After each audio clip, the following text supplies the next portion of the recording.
ঘোষণা করা হয়েছে ইয়াউমান জাযা, পুরস্কার বিতরণ অনুষ্ঠান। وقد جاء في الحديث الشريف فرض رسول الله صلى الله عليه وسلم زكاة الفطر طهور الصيام من اللغب والرفث والطعمة للمساكين।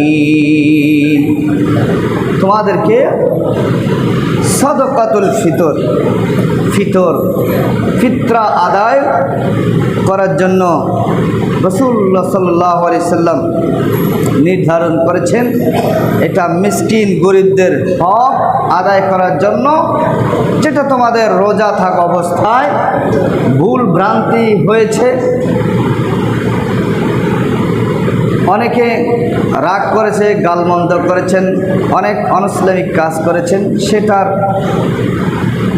পরিশুদ্ধ করার জন্য, ফিল্টার করার জন্য আল্লাহ রসুল সাল্লাল্লাহু আলাইহি সাল্লাম সাদকাতুল ফিতর ওয়াজিব করেছেন। সুবহানাল্লাহ বলেন। এটা যেই ব্যক্তি সাদকাতুল ফিতর ঈদগাহে আসার আগে পরিশোধ করবে, সেই ব্যক্তি সাদকাতুল ফিতরের সওয়াব পাবে। আর যে ঈদের নামাজের পরে এটা আদায় করবে, সে সাধারণ একটা সদকার সওয়াব পাবে, সাধারণ সদকার সওয়াব। وعن ابن عباس رضي الله تعالى عنه قال في آخر رمضان آخر جنو صدقة صومكم فرض رسول الله صلى الله عليه وسلم هذه الصدقة ساعة من تمر أو سعيرة أو نصف ساع منكم। আল্লাহ রাসূল সাল্লাল্লাহু আলাইহি ওয়াসাল্লাম সদকা দিতেন কি দিয়ে?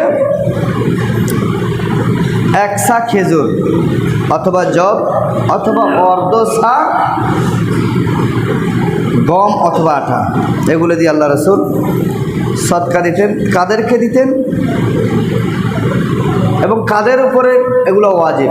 আল্লাহ রাসূল বলতেছেন প্রত্যেক স্বাধীন কৃতদাস পুরুষ মহিলা ছোট বড় সকলের উপরে সাদকাতুল ফিতর ওয়াজিব।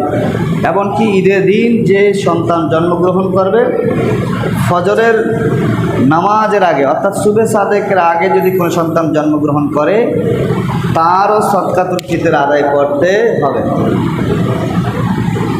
এজন্য আমাদেরকে ঈদগাহে আসার আগে কতগুলো নিয়ম কানুন আছে।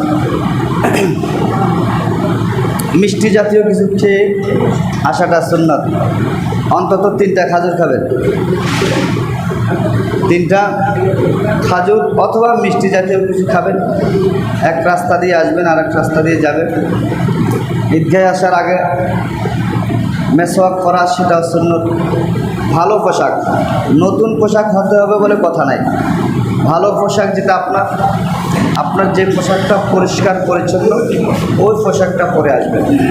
আতর লাগানো সুন্নত, সুরমা লাগানো সুন্নত, এগুলো পালন করে আসবেন। এক পথ দিয়ে আসবেন, অন্য পথ দিয়ে যাবেন। এখন আমরা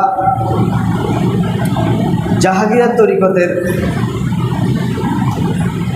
নিয়ম অনুযায়ী সিলসিলা আলিয়া কাদরিয়া জাহাঙ্গীরিয়া, এই সিলসিলার যত মানুষ পৃথিবীতে আছে, শুধু বাংলাদেশ নয়, পৃথিবীর প্রত্যেকটা অঞ্চলেই জাহাঙ্গীরিয়া তরিকতের মানুষ আছে। সুবহানাল্লাহ বলেন না?